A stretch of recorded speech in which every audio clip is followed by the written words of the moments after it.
제가 제보를 하나 받았습니다. 지금 재판을 하고 있는 어떤 판사가 룸살롱에서 접대를 받았다라고 하는 매우 구체적인 제보를 받았습니다. 룸살롱 구체적으로 특정했고 그 룸살롱에서 1인당 100에서 200만 원 정도의 비용이 나오는 룸살롱에서 여러 차례 술을 마셨고 단 한 번도 그 판사가 돈을 낸 적이 없다. 접대를 받았다. 라고 구체적인 제보를 받았습니다. 이런 제보가 있다면 법원행정처는 어떤 조치를 취해야 됩니까? 일단 제가 그 이야기는 금시초문이라서 제가 일반적인 절차가 뭐가 있습니까? 당연히 이제 우리 독립된 기관인 윤리감사실에서 조사를 할 것 같습니다. 이 사안 조사하시겠습니까? 제가 구체적으로 말씀드리면 제가 지금 처음 듣는 이야기라서 나중에 자료를 주시면은 네. 그리고 저희들이 물론 행정처에서 관여하는 것은 아니고 아시겠지만 윤리감사실에서 자, 그 판사가 지금 누구 재판을 하는지 아십니까? 내란숙의 윤석열을 재판하고 있어요, 그 판사가. 그 판사가 바로 내란숙의 윤석열을 재판하고 있는 지기현 부장판사인데 그 판사가 이렇게 수차례 고급 룸사롱에서 술 접대를 받았다라는 아주 구체적이고 신빙성 있는 제보, 거기다가 사진까지 제보가 들어왔습니다. 이거 어떻게 하겠습니까? 와, 사진까지. 룸살롱이 특정이 돼. 이 되게 중요한 포인트거든요. 룸살롱 특정돼. 네. 사진이 있어. 끝난 거 아니야, 그러면? 와. 그리고 저희 당에 들어온 제보가 네. 상당히 신빙성이 높습니다. 아, 이거 제보를 알고 있었습니까? 그 제보자를 저희들이 아무튼 뭐 이렇게 설득하고 있기 때문에 오, 잘하셔야 아마, 됩니다. 예, 지판사가 함부로 부인하거나 거짓이라고 하긴 쉽지 않을 겁니다. 야, 이거 바로 탄핵감이네. 그 맞지 않죠. 우리 국민들이 어떻게 내란 우두머리 피해자를 구속 취소를 하나 예. 다 의심하지 않았습니까? 그렇습니다. 그리고 지판사에 대해서는 여러 가지 또 의혹들이 좀 나왔었어요. 근데 이런 결정적인 정말 도저히 판사로서 있을 수 없는 분이 네. 지금 그런 판결을 내렸고 네. 국민들과 동떨어진 그래서 이번 건은 상당히 중요하고 네. 대법원은 또 시간 끌거나 뭐 이상한 짓 하지 말고 바로 감찰하고 네. 입증되면은 바로 지금 내란 우두머리 재판에서 배제를 해야죠. 이거는 기소돼서 재판 받아야 될 사안이죠. 네. 우리 김종환 변호사 충격받겠네. 예전에 난 검사들이 뭐 100만 원 넘게 그래. 하려고 99만 99만 원 세트. 쓰고 그랬잖아요. 그렇죠. 근데 이건 보니까 아주 고급 룸사롱이고 액수도 큽니다. 그렇기 때문에 엑스까지. 액수까지 작게 나온 건가요? 뭐 그렇게 보시면 될 것 같습니다. 저것들도 이제 장난칠 거야. 이제 계속 장난쳐. 재판할 때 되면은 뭐 한 병이 그렇고 뭐 맞아. 한 잔을 먹었기 때문에 뭐 맞아. 7분의 1로 나눠야 된다. 웃을 이런 일 식으로 아니야. 해서 또 99만 원 또 맞출 거예요. 예, 웃을 일 아니야. 네, 노래는 그걸 1절만 구체적이고 불렀다. 하기 때문에 어. 뭐 잔수로 나누고 그런 것들 못할 겁니다. 아니야, 그 와갖고 또 종업원이 몇 잔 먹었다 이렇게 주장할 아, 거야. 그러니까 뭐 무슨 짓을 할지 모르게 계속 감시해야 되는데 네. 저희 사람 좋아하고 뭐 술 먹으러 다닌다는 소리까지는 들었지만 저런 식으로까지 하고 다닐 와, 줄 이거 몰랐네. 심각하다. 아니 판사는 공정해야 되는데 누군가로부터 접대를 받아? 이거는 진짜 심각한 문제거든요. 그런데 네. 제보를 받은 내용을 알고 계신다니까 제가 너무 걱정이 돼서 말씀을 드리는데 청담동 술자리 의혹이라고 있었잖아요. 그게 굉장히 마지막에는 힘이 빠졌던 게 그 진술이 막 바뀝니다 중간에. 얼마나 그 사람이 버티기가 쉽지 않았겠습니까? 뭐 진실 여부를 일단 떠나서 말이죠. 정말 잘 보호해 주셔야 된다. 그럼요. 네, 그렇기 때문에 제보자. 저희들이 지금도 밝히지 않는 거고 네, 제보자. 그다음에 그때는 또 다른 부분이 있는 게 지금은 윤석열이 파면됐지 않습니까? 네. 그때는 정권 초기였고 그렇죠. 그렇기 때문에 제보자 입장에서도 뭐 그렇게 두려워할 필요도 없을 것 같기도 하고 또 대선이 20일 남았습니다. 네. 그렇기 때문에 저희들이 검증을 다 해가지고 오늘 우리 김용민 의원께서 또 이렇게 제기를 했기 때문에 저거는 뭐 확실하지 않나 이런 생각을 합니다. 이게 당 차원에서 충분히 검증을 했군요. 검토를 했군요. 뭐 제가 알기로는 뭐 예, 네. 검증이 된 아니 사실은 저거를 제보하신 분이 알고 이제 제보한 거잖아. 예, 신원을 특정한 거잖아. 그게 웬만해서는 몰라요. 예. 웬만큼 단골이나 자주 가지 않으면 그 사람 누군지도 모르고 예. 판사인지는 더더욱 몰라요. 모르죠, 모르죠. 아예 근데 이제 모르죠. 접대하는 사람이 내가 판사님 모시고 왔으니까 오늘 잘해야 돼. 뭐 이래야지 아는 거거든. 그렇죠, 그렇죠. 거기 있는 사람들은. 네. 아 이거 진짜 심각하네. 와. 와 이건 난 너무 충격받았어. 충격적이죠. 그 판사가 와. 더군다나 지금 그 내란 재판을 맡고 있는 판사가. 혼자서 다 맡고 있잖아요. 그럼, 그렇죠. 그 얼마나 이상한 일을 많이 했습니까? 윤석열 비공개하고. 전 대통령 풀어줬지. 그다음에 비공개로 사진도 못 찍겠지요. 그 뭐 그런 식으로 도저히 이해할 수 없는 행동들을 해왔잖아요. 네. 그래서 여러 의혹들이 제기됐는데 다른 의혹이야 여기서 또 얘기하기가 그렇지만은 일단 오늘 이것만 해도 우리 국민들이 충격받을 만한 또 내용들이 있습니까?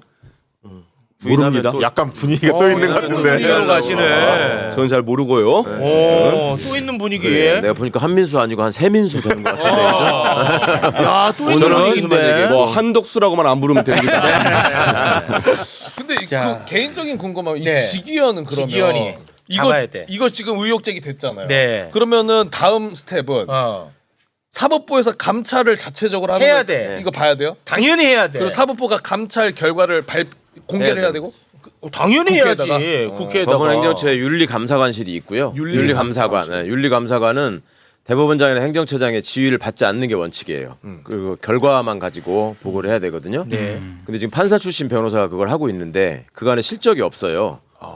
그래서 이번에 뭐라도 좀 제대로 해야 되니까 계속 감시의 눈길을 버리시면 안 됩니다. 안 그러면 또 슬며시 맞아요. 오해였다 뭐 이런 식으로 또 넘어갑니다. 맞습니다. 그러니까, 네. 아 이거는 진짜 매일매일 얘기해야 됩니다. 맞아요. 왜냐하면 이 자체도 굉장히 심각한 비위 혐의지만 너무 중요한 재판을 혼자 다 하고 있잖아. 그러니까. 그리고 그동안에 너무 이상했잖아. 네. 이건 무조건 정리하고 가야 됩니다. 이건 우리 신인규 변호사님은 어떻게 보세요? 우선은 좀 충격적이죠. 그러니까 지기현 재판장에 대해서는 그동안에 뭐 설처럼 그러니까 평론 그런 여러 가지 평가가 나와서 뭐 밤에 공보관이다 뭐 이런 얘기들까지 나오고 했었는데 이제는 뭐 구체적인 증거가 지금 확보가 돼서 문제 제기를 하고 있기 때문에 네. 저는 뭐 법관 탄핵 이건 뭐 정치적 책임이고 아마 대가성과 직무 관련성이 인정이 된다면은 이건 수사를 그렇지. 피하기가 매우 어려운 아주 중요한 사안이다. 저는 그렇게 네. 봅니다. 그렇습니다. 명예를 생명처럼 여기는 법관에 대해서 의혹 제기를 하려면 기본적으로 언제 어디서 누구로부터 어떤 방식으로 로비가 이루어졌고 거기에 대한 증거가 무엇인지 구체적으로 밝혀야 한다라고 생각합니다. 그게 그런 거 없이 저런 식으로 잡혀찍게 하는 것은 예전에 베네수엘라에서 법관들 압박하고 겁박할 때 쓰던 수법이거든요. 저는 이재명 후보 감싸느라고 지금 이번 대한민국 국격을 민주당이 많이 떨어뜨린다고 생각합니다. 마치 장소 특정도 안 되고 뭐 언제 누구랑 갔는지도 밝히지 않은 채 무슨 베네수엘라 뭐 운운하면서 마치 근거 없이 이렇게 하는 것처럼 하는데 PPT 좀 띄워볼까요? 사진 저희가 갖고 있는 저도 사실은 제보를 받았는데 김영민 의원께서 말씀하셔서 굳이 얘기를 안 하려고 했어요. 그런데 그렇게 얘기하니까 제가 지금 위에 가린 겁니다. 저희가 가지고 있는 사진 몇 개만 지금 제시를 해드리는 거예요. 입구는 저렇게 허름해 보여도 서울 강남에 있는 아주 예약제로 운영되는 최고급 룸살롱이라고 합니다. 그리고 내부 사진을 보면 보는 것 같이 굉장히 럭셔리한 내부죠. 이게 제보자가 여기를 함께 같이 갔었다는 주장입니다. 같이 갔었고 사실 다른 사진들 지기현 부장이 거기 갔었다는 사진들은 저희가 이미 가지고 있어요. 그래서 저희가 판단하기에 굉장히 신빙성이 높은 제보구나 이렇게 판단을 해서 아까 오전에 그 정도로 해서 사법부에서 적절히 감찰하고 그러면 되지 않겠나 이렇게 생각을 했던 겁니다. 그런데 자꾸 이것을 그런 식으로 마치 민주당이 무리하게 하는 것처럼 그렇게 얘기하니까 어쩔 수 없이 우리가 보여드리는 거예요. 그리고 아까 얘기했잖아요. 좋아요. 가서 자기 돈 내고 룸사롱 가건 자기 돈 내고 소고기를 사 먹건 저희는 그거는 뭐 도덕적으로 해야 저는 사실 법관이 룸사롱 가는 건 저는 조금 별로입니다. 그러나 그것까지 뭐라고 안 하겠어요. 그런데 이게 같이 간 사람이 직무 관련자입니다. 아주 문제가 되는 직무 관련자. 그리고 그 룸살롱이라고 하는데 이른바 실정법도 어길 수 있는 데 아니겠습니까? 그렇죠? 거기 간 것 자체가 문제가 아니고 그 이후에 룸살롱에서 하는 행동들이나 이런 것이 실정법 위반의 소지가 분명히 있고 그 다음에 자기가 자기 돈으로 내지 않고 다른 사람으로부터 접대를 받았다면 그것도 직무 관련자라면 밀접한 직무 관련자라면 이거는 대단히 문제가 되는 행위 아니겠어요? 어떻게 생각하십니까? 그런 상황이 있어서도 안 되겠지만 그런 일이 또 발생할 한다고 제가 뭐라고 이야기할 수 없고 굉장히 참담한 상황입니다. 이게 사실은 이 같이 갔던 사람이 이걸 왜 제보를 했냐면 너무 열받아서 했다는 거예요. 내란 속에 풀어주는 거 보고 이럴 수 있나 하면서 제보를 했다고 알려왔습니다.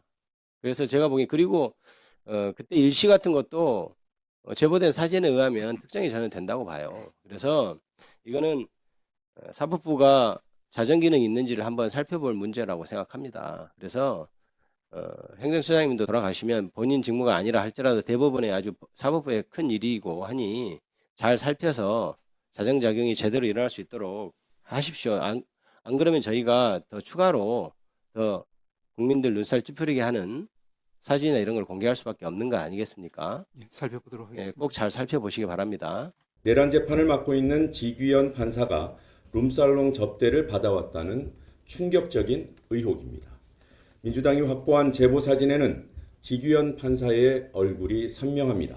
사진이 찍힌 장소가 서울 강남에 있는 최고급 룸사롱이라는 사실도 민주당이 직접 확인했습니다.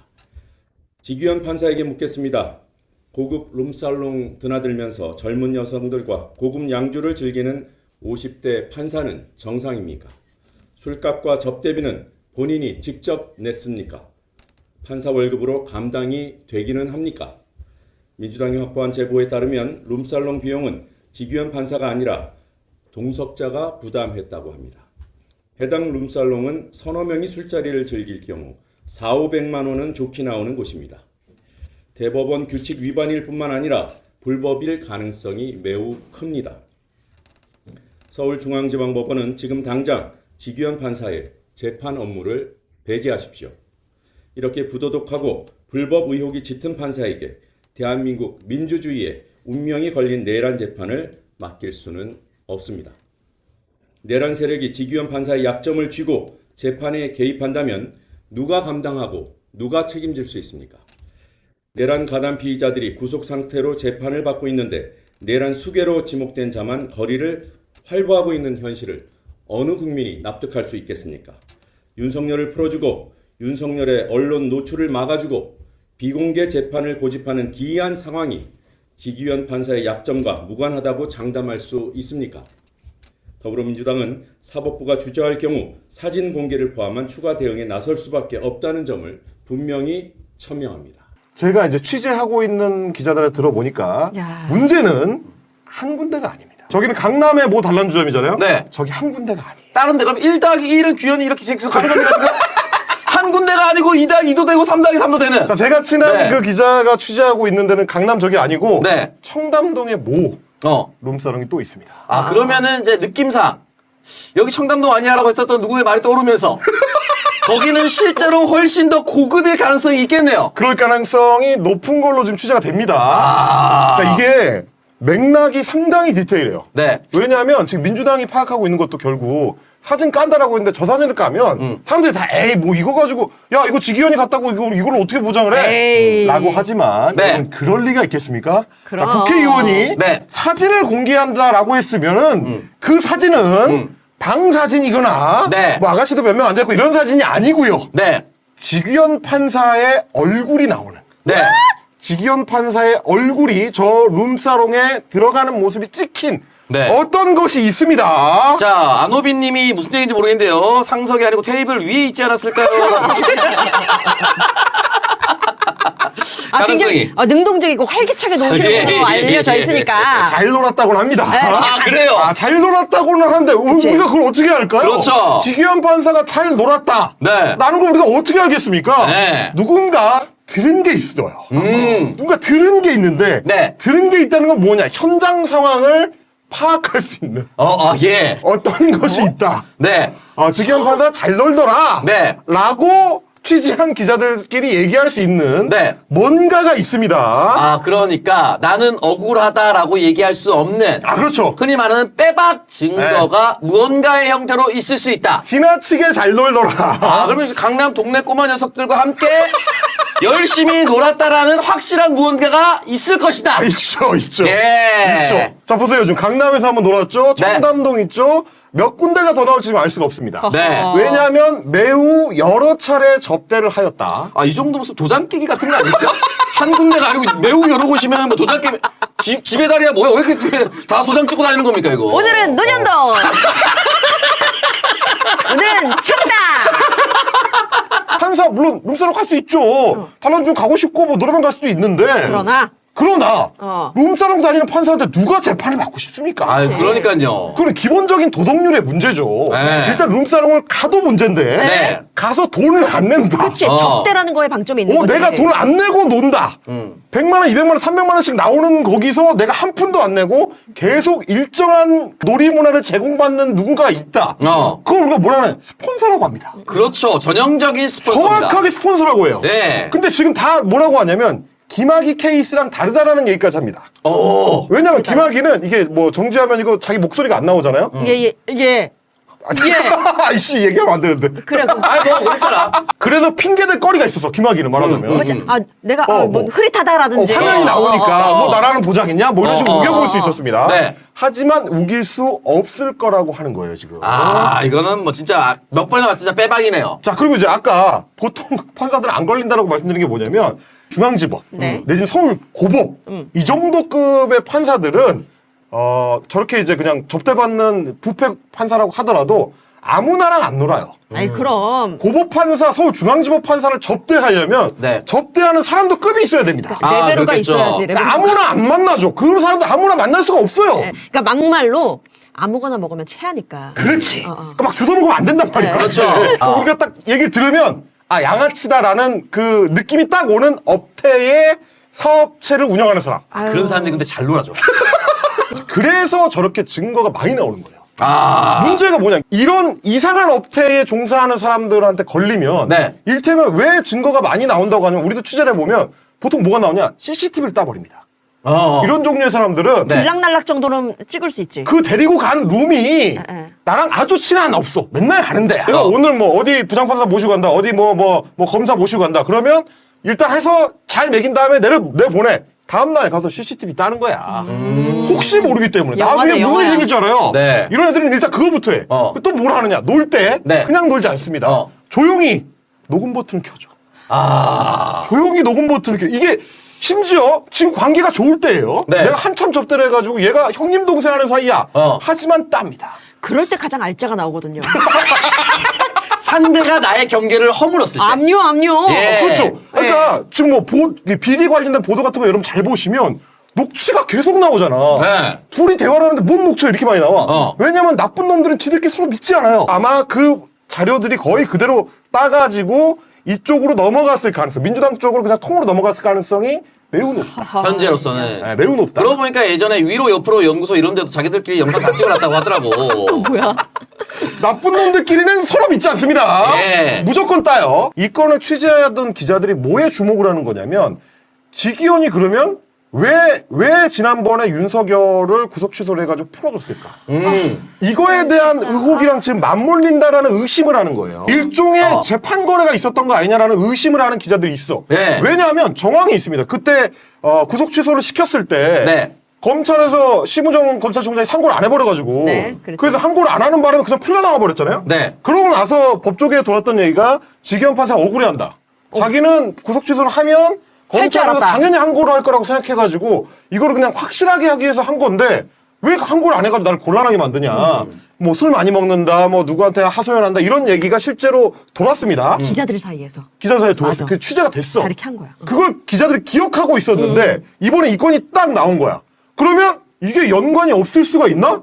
라고 의심을 하는 거예요. 자, 왜냐면 윤석열 까라들은 특수통일합시고 검찰에 있을 때부터 맨날 하던 짓이 저겁니다. 판사 평판조회. 한번 난리 난 적 있잖아요. 예전에 판사 평판해가지고 농구 동아리까지 했었다까지 대학생 때부터 다 뒤집었잖아요. 그렇죠. 그러니까 재판이 배정이 되면 제일 먼저 검사들이 하던 특히 윤석열 까라의 한동훈 까라의 특수검사들이 제일 먼저 하는 게 약점 잡는 거예요. 판사 약점 잡는 거. 쟤 뭐 걸리는 거 없나? 이것부터 파요. 그러면 자기가 지금 구속됐는데 재판부가 배정이 됐어.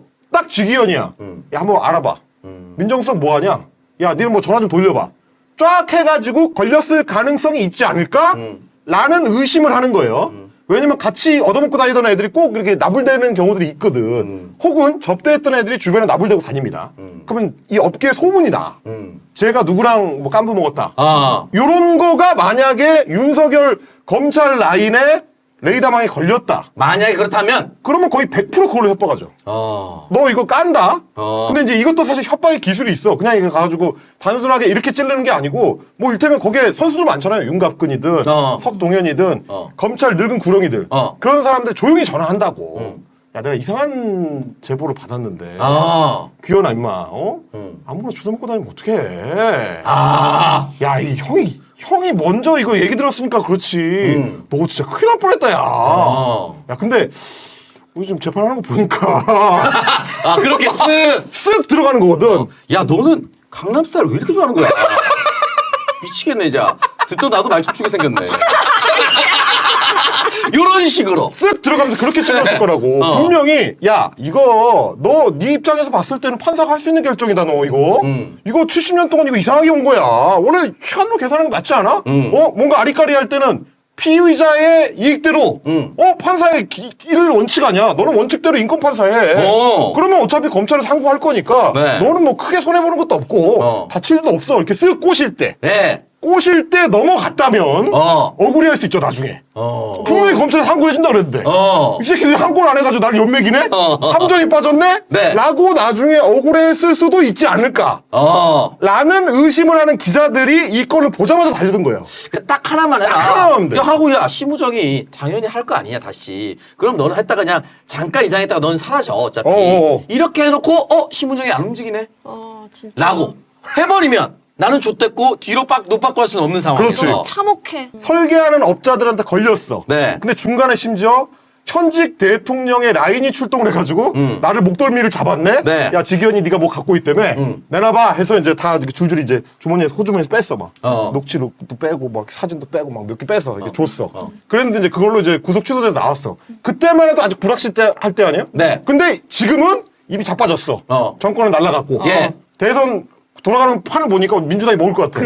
그러면 그때 그 업자는 다시 생각하죠. 그렇죠. 요거 가치가 좀 더 올라갔는데? 베테랑의 황정민 판 바뀌었다.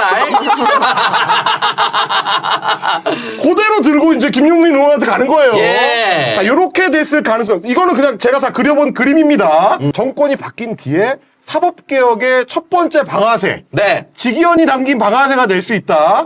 사법부 지금까지는 자기들 상권 분립이라면서 이제 사실상 치외법권이었는데 니네 그렇게 되면 안 될 것 같은데 이거 꼬라지 보니까 이거 이상해. 대법원은 이상하게 해가지고 재판 하나를 지들 마음대로 정치에 개입하려고 그러고. 근데 판사 개인적으로 봤더니 일종의 재판 거래를 한 정황이 있네. 개인 비리 때문에 야 이거 그냥 두면 안 되겠는데 사법개혁 한번 세게 가야 되겠는데 라는 이유가 되는 하나의 방아쇠가 될 수도 있다. 자, 조의대로 시작해서 사법부 개혁까지 얘기를 했는데 직위원이 정점을 찍을 것인가 말 것인가 정점을 찍고도 남을 것 같은 정황입니다.